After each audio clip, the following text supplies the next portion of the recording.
Okay, there might be some stragglers, but I think we're ready. So thank you for your patience. So, welcome to Greater Than Masterminds. What is Greater Than Masterminds? Well, let me tell you. So it's a TED Talk inspired speaking event in the health and wellness industry in our community. So what I've always found is that there's a separation between a lot of our different disciplines.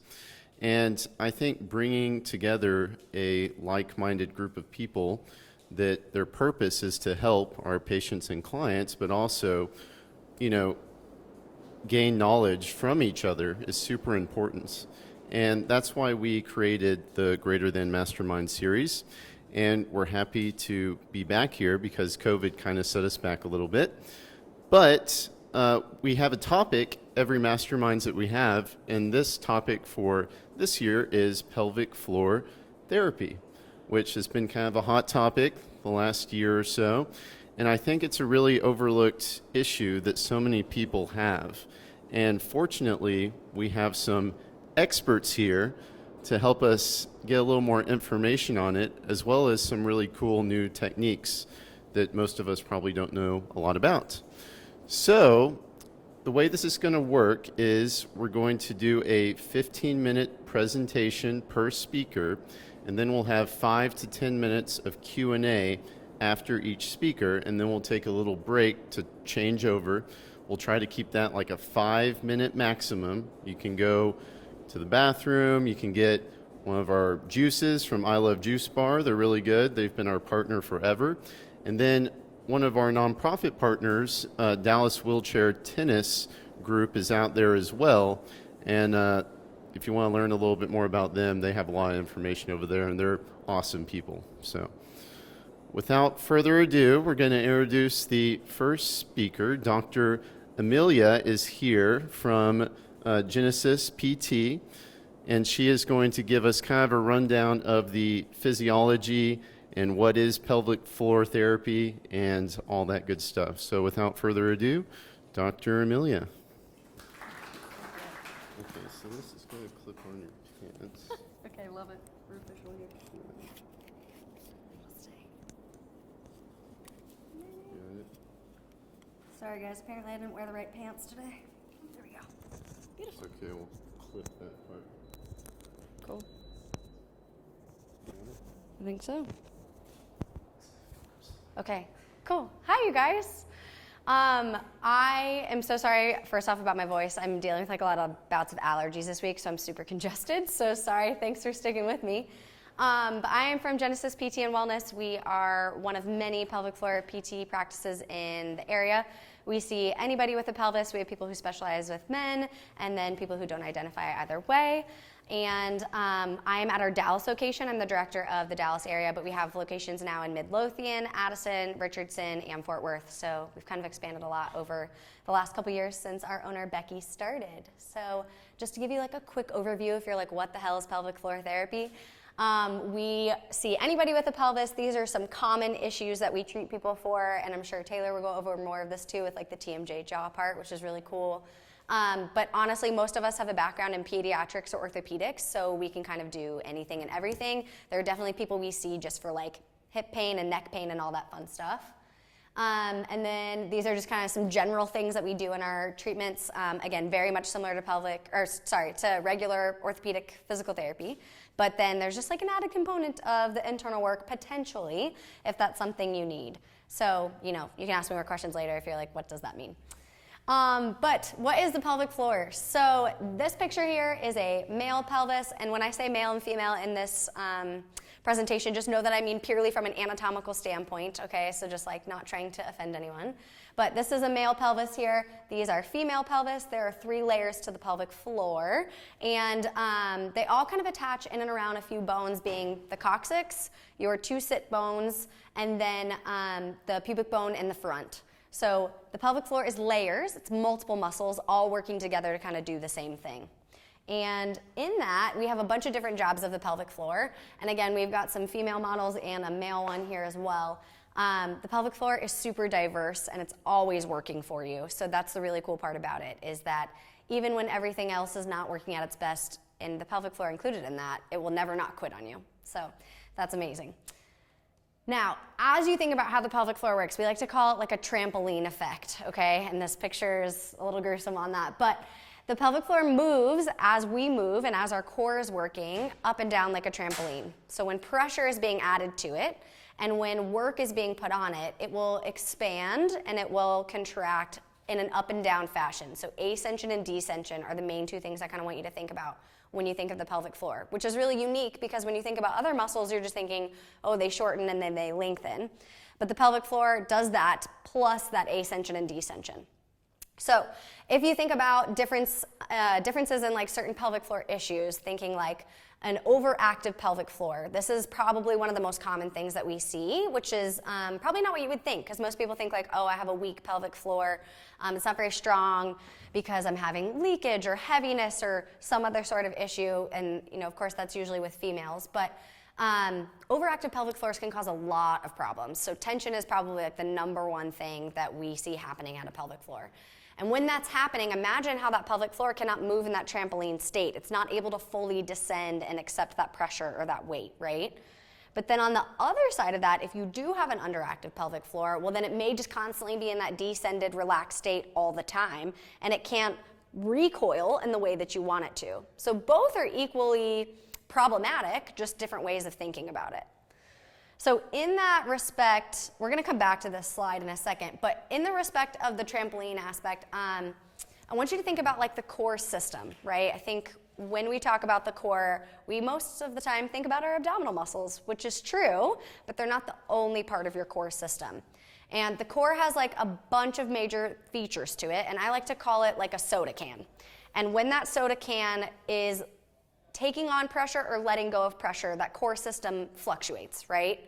And we've got the diaphragm as the top of it, the pelvic floor muscles make up the bottom, and then we've got some back muscles and abdominal muscles surrounding the sides. And when that soda can is closed, like in life, right, all the pressure's inside, you can't really manipulate it, it's pretty strong and sturdy. The core in your body is the same way, right? When we're pressurized well, we're strong. But when you poke a hole in the side of that soda can or you pop the top off and you let all the pressure out, well, now you can manipulate it, and that can's very malleable at this point.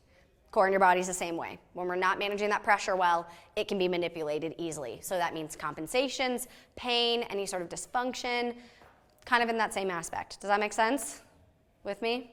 Okay, so when we go back to thinking about that trampoline effect in relation to the core, the main way we think about this is in relation to our breathing process. And when we're breathing, that trampoline effect is happening constantly. So as we take a big inhale in, actually I shouldn't even say big, anytime we inhale in, that diaphragm at the top is going to drop down and contract and spread in a 360-degree motion. So it's going to expand out to pull that air into our lungs to help us inhale.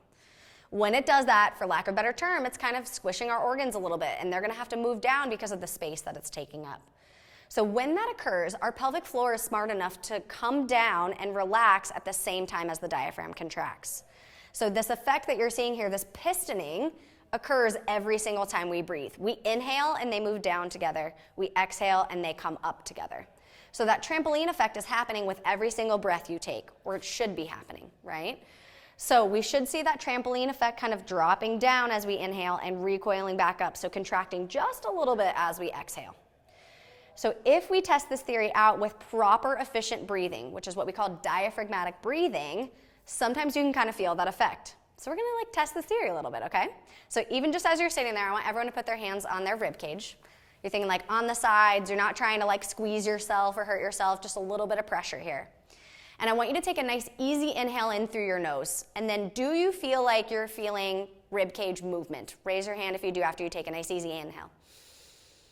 Yeah, okay, so we got a good portion. I love that, you guys. So if we felt that rib cage move out to the sides, that means you got a good diaphragmatic breath. Your diaphragm is able to expand outwards, right? We're not seeing a ton of chest movement this way. We want it to be more lateral, that 360-degree motion. Then when you take a big, long exhale out of your mouth here in a moment, I want you to tell me, do you feel like your rib cage moves again? Does it come back down? So think easy inhale, big exhale, blow it all out. Ooh, there were some good exhales there. Okay, raise your hand if you felt your ribs come back down. Amazing. You guys are pro-diaphragmatic breathers already. But imagine that you're not focusing on that all the time, right? You're not thinking about how you're breathing throughout the day. So if we can get you to start thinking about how you're breathing, especially when it comes to exercise, your pelvic floor is going to work a lot more efficiently for you at being able to manage pressure. And if we can manage pressure effectively, your whole core system is going to work more effectively, and you're going to feel stronger because of that.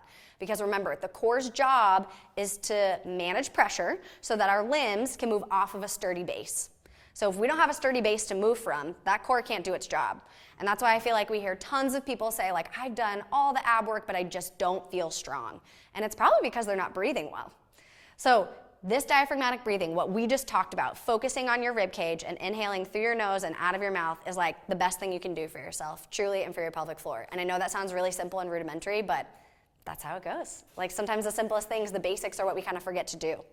So that diaphragmatic breathing is not the same as belly breathing. That's one thing I wanted to notate. And what y'all just did there, I'm sure you weren't even thinking about your belly when we were focusing on the rib cage, because I gave you something else to think about, right? Your belly can move a little bit. I'm not saying that's bad or wrong. We're just not focusing on it. So when you're doing this type of breathing, it doesn't have to be super deep. It doesn't have to involve a ton of chest motion. It doesn't have to involve this big belly bloat. So keep it simple. Now, in that same respect, the deep part of our core, or one of the deep parts of our core, is our transverse abdominis, which is the underneath, the third deepest layer of our ab muscles. And it's really cool because it can act kind of like a brace or a corset for your trunk, since it wraps horizontally, and it attaches onto your spine here on the back side. And this muscle is probably the second most important thing besides your diaphragm and your pelvic floor when it comes to the core. Because this underneath layer is what's going to help you push that pressure up and out through your mouth. Because this transverse abdominis muscle, when it's working, so is your pelvic floor, and vice versa, which is really cool, right? Like, a lot of us can't really relate what our vaginal or penile muscles are doing throughout the day, but you can imagine what your abs are doing throughout the day, right? Like, that's easier for our brains to correlate. So you don't even have to do the KEGELS, the slides that you saw mentioned earlier, because you can manipulate what your pelvic floor is doing with your breath and with that transverse abdominis muscle. But because it's a hot topic, I just wanted to cover KEGELS really fast. Male and females can do KEGELS, okay? There are different ways to think about it. I think males can really relate to acting like you're walking into cold water, like what that might feel like, to kind of like pick the scrotum up, yeah? And then females, you know, we've got all these other ones, and then like everyone can do trying to prevent yourself from passing gas, right? Now, this is not something you have to do all the time. It's not something you have to do daily. It is a good skill to know how to do, right? Because you want to know how to contract that area. But there are much more effective ways to train your pelvic floor than to sit there and just squeeze a muscle all the time, right? Like, kind of a silly thought if you hurt your knee and I just told you to go do a bunch of quad sets all day, every day, and then your knee is going to be fine. So why would we tell you to do the same thing for your pelvic floor? Does that make sense? It's just a little like of a silly concept, but it can be important here and there, but we want you to know how to both contract and relax. So that's why I'm not going to spend a ton of time here, but hopefully this makes sense, and if you guys have questions later, definitely ask. Okay, so as we go back to this transverse abdominis contraction, there are some ways, some cues we gave you on how to contract this muscle. And when you think about the ab muscles, you're not going to be able to like isolate one abdominal muscle over the others in the body. But we want you to try to get this to be the first thing to activate and essentially the most dominant of all of them. And so these are some good ways to think about it. Act like you're zipping up a zipper from your pubic bone to your belly button. Think about your two hip bones coming together. Some people like to say like hug the baby, or like you're pulling your lower belly up and in, right? We're trying to build that pressure from the bottom up so that we don't push pressure down and cause more work for our pelvic floor, and then potentially issues like leakage, heaviness, pain, etc. A lot of people ask me about like, what do you think of kind of like pulling your belly button in towards your spine? Holly's sitting over there going, no, no, no, she knows. I don't love that cue, because usually I think people think like, oh, I'm gonna like suck everything in, and then they end up getting like way more six-pack abs than they need. And we're really good at using our six-pack abs, okay? Like whether y'all can see your six-pack abs or not, you're really strong at them, you're really good at using them. And we need them, they're important, but we don't need them to dominate 24/7, because they are really good at pushing all that pressure down through our trunk and our core. So I just don't love the belly button in towards your spine thing, because I think it just dominates there. So I like these cues instead. If they're confusing or y'all have questions, like I said, let me know at the end here. And then lastly, in terms of just pressure management, these are some common problems that we see when we are mismanaging pressure. And again, I know a lot of these are directed at those with a vagina, but I mean, you can have DRA where your abs separate for men actually. It's not just related to pregnancy. And anyone can have hernias or pelvic pain or incontinence. You just see it more often in females than those who have babies. So, it can happen to you. But this is a really good sign with these things that something is being mismanaged. And then another simple way when you're exercising to know that you're probably not managing pressure as well as you could is if you see any of like what we call like that bread loaf appearance where your abs want to like puff out and you see almost like that coning or that doming and a longitudinal bulge at the center of your belly. Do y'all know what I'm talking about when I say that? Yeah? Okay. Perfect. So I think people obviously assume that they have DRA when they see that, but actually not always. It just means like maybe we're not breathing well, maybe we're not engaging that TA muscle very well. So it can be improved.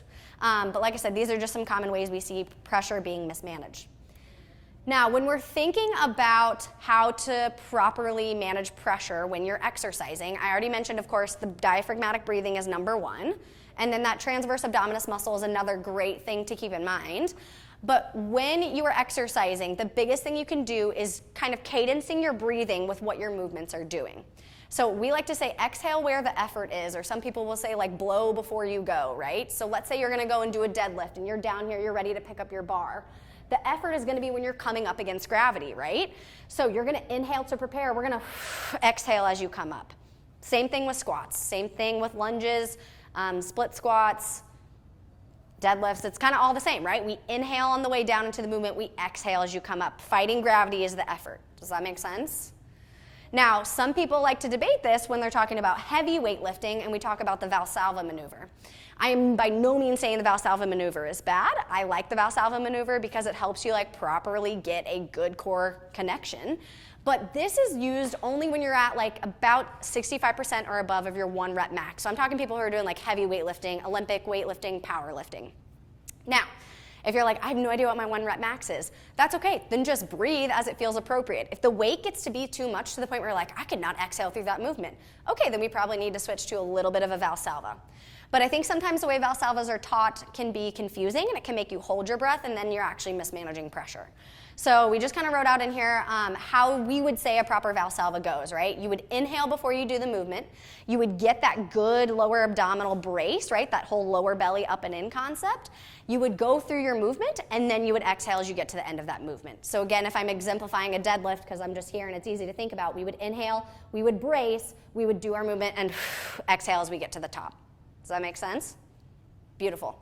I think what people typically do that they call a VALSALVA is what's called bearing down, where you're going to hold your breath. We just push everything out against our abdominal muscles. We get that kind of bread loaf appearance, and then their veins are bulging in their head. They're pushing all that pressure down, and you'll see some females pee themselves while they're lifting all these weights. And if some people are good with that, good for you. I'm just not personally into that because I think there's something going on there and we can resolve that. So this is not what we want to see you do. We don't want to see you straining. And the same goes for poops. Really, really, really do not strain or do this technique when you're having a poop. I don't care how hard it feels to come out. It's not going to be nice for your pelvic floor. So you guys didn't know you were going to talk about poop today, but there you go. So hopefully that makes sense. But like I said, ask questions if you have them. But we just want you to breathe through your movements so that you are actually pressurizing things well. You're utilizing your pelvic floor in an efficient way. And then that way you just feel stronger through your core and your workouts will be so much more effective. I tried to keep that as concise as I could and as fast as I could because I know we want to hear everybody speak today. But this is our info at Genesis and my personal info if you guys want to know anything. And then I would love to take questions. Yeah? Yes, ma'am. So you mentioned that the best way to breathe is out through the mouth. Mm-hmm. And what I've learned in the past from a doctor at PT Yeah. in this workshop is that because the scalenes are attached to the diaphragm and the pillars of the diaphragm are attached to the pelvic floor, that exhaling through the mouth can actually weaken the pelvic floor if you already have a weak pelvic floor. Ooh, interesting. So if you're working with a client that already has a weak pelvic floor, I should just encourage them to breathe through the nose and not through the mouth because of those accessory muscles of the neck and connected all the way down. So have you heard anything like that or have you read that study? Sure. I haven't read that. And Taylor, I don't know if you have a different answer, you tell me. But I've actually never heard that. The concepts that I have worked through have been through the Postural Restoration Institute mainly. They're really big on rib cage and pelvis mobility and breathing. And I've done a lot of reading on breathing and then looked at associating studies with the books I've read. But basically the concepts that I've heard that make most sense to me about why to exhale out of the mouth is because of how that moves your rib cage, right? Like if you take that big, loud exhale, you're gonna feel those ribs kind of come back down, which means your diaphragm has been able to come back up as those ribs descend inwards, compress. So then that means our pelvic floor has been able to fully pick up. I can see what they're saying from the scalenes connection, like if you're using too much of your neck muscles, but typically we're more concerned about that on the inhales rather than the exhales. And then like I said, most folks don't actually have weak pelvic floors. They have miscoordinated pelvic floors and tight pelvic floors. So I'm actually like less concerned about their strength and more concerned about them being able to like move back and forth between their mobility. Does that make sense? Correct. But the tightness is the thing we're trying to work out first, I think, essentially is what I mean. So we're going to get to the weak part, but usually if we can work out that tension and we can get their mobility and their coordination back, the strength comes right back with it. Really good point. The other thing they did in this study was, so you were saying that with the breath, that you don't even have to think about your pelvic floor, but they actually did an ultrasound on the transverse. They put the ultrasound on the transverse. Yeah. And they were doing just a regular frog kick out, like on your back, frog kick out with some weight. Mm-hmm. And the pelvic floor actually, the transverse actually didn't kick in until they were on the exhale, pulling a little bit, like 3 to 5%, doing a Kegel as they pressed out, and then the transverse was connected. Yeah. I think it depends on the person too, right? Like, that's if they have a weak pelvic floor. So in your opinion, you're saying you never want to cue the pelvic floor because if they have a weak one, then cueing it just a little bit, 3 to 5%, would actually be good, right? According to this research. Yeah, no, I'd be so interested to see this study. Kind of like my thought process is like, of course, everyone's got a time and a place, right? Like if someone really needs it, we'll be like, okay, let's Kegel with this, right? But our hope is that we can train the TA first so that their pelvic floor kind of brings on by itself without them having to actively think about it.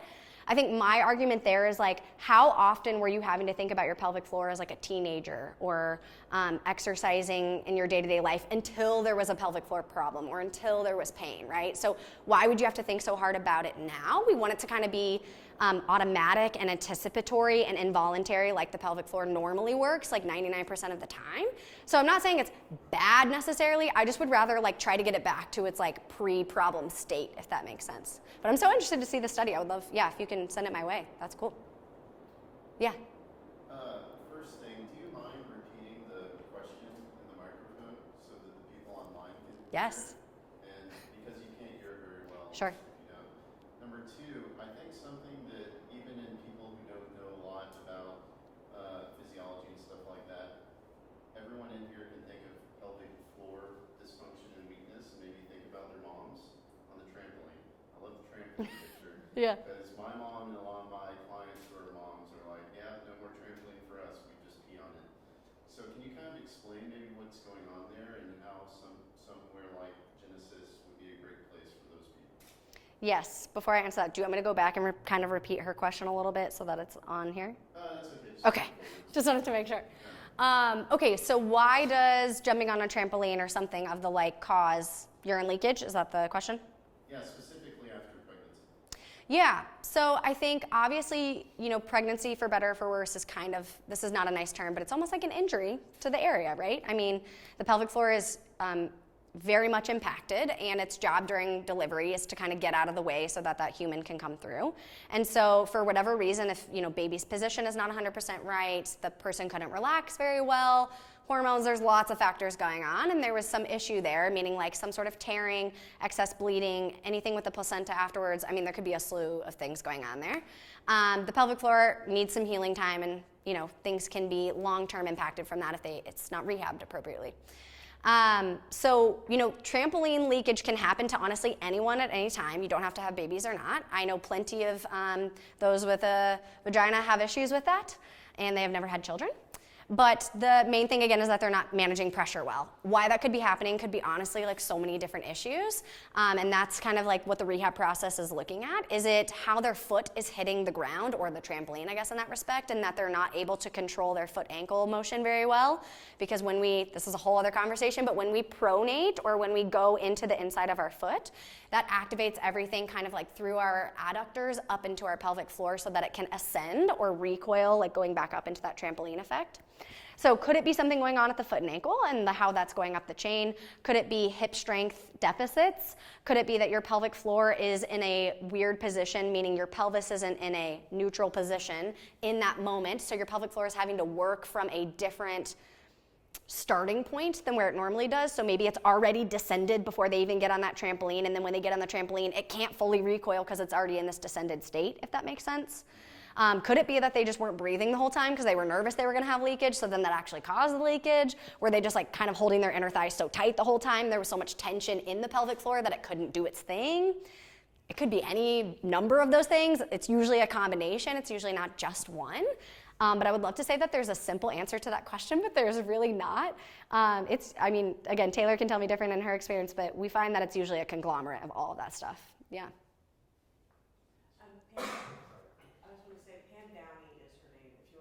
The author? Okay, thank you so much, Pam Downey. I'll remember that. Yes, sir. So my question was, so repetition is always key in terms of just learning how to maintain something. Mm-hmm. But and from your experience, how quickly does the pelvic floor and the breathing kind of sync together to kind of learn how to maintain something? That is such a good question on how the pelvic floor and the diaphragm can maintain longevity in terms of correcting itself.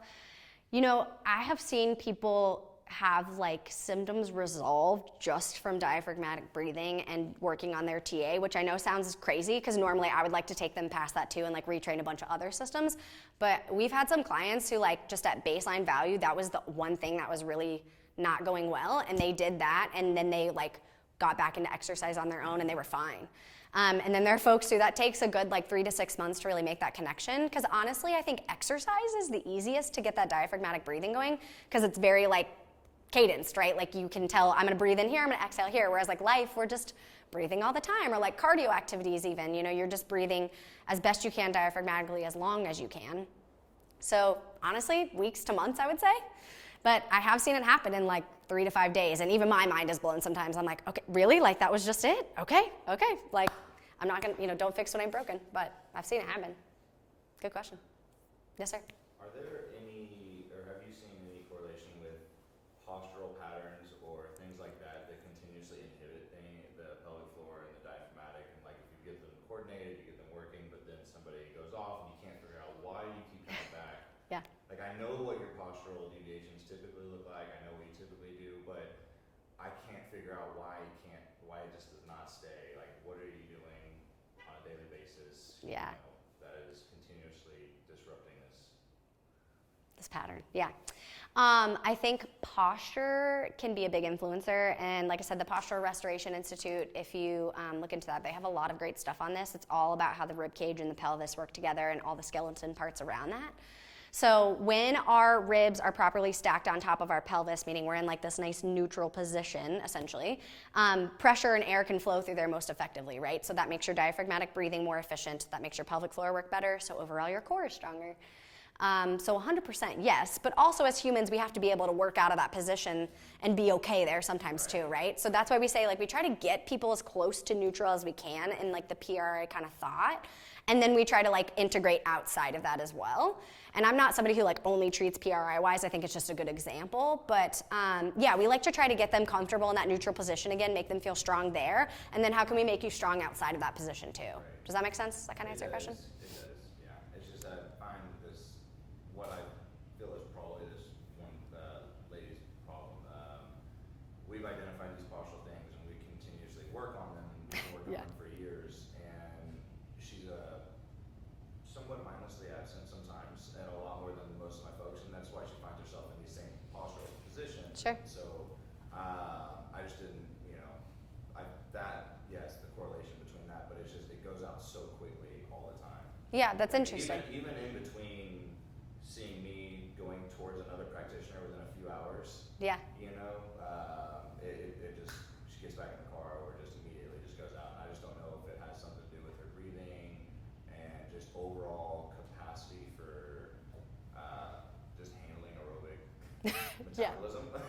Yeah, I think it's a really good thought, right? Because honestly, breathing is the thing they're doing the most, other than probably like sitting or walking. I understand what you mean by it goes out. So with Having leakage, is that what? no. So and really, it's TDA stuff, right? So we've identified one portion of the TDA that continuously inhibits, or so with muscle testing, and she's working with me and an exercise physiologist, another applied kinesiologist, and so she'll go over there for a couple things, manual therapy that I sent her over there for. Well, we work back and forth, and literally within a few hours of she'll go see him, things are working, come see me, things are not working. What do you mean things are not working? So from a muscle testing standpoint, right, so the right side of her TDA will continuously shut down. Okay. I feel like looking at her rib cage would probably be really good, right? Because like all that stuff connects over there, and then I mean, this obviously is with breathing too. continual posture pattern, but Yeah, and rib flares can come about from life things as well, like if she's ever had children before, right? Like pregnancy flares out your ribs. Yeah. Okay. So definitely would be a good place to investigate, but usually it's like they're positions that they keep pattern. Yeah. Yeah. All Okay, right. thanks, Thank y'all. you, Dr. Amelia. That was awesome. Here, let me take this. So, quick break. If no one needs to go anywhere, we're just going to move on to Taylor, because I know she has to go to her daughter's ballet event. So, quick change.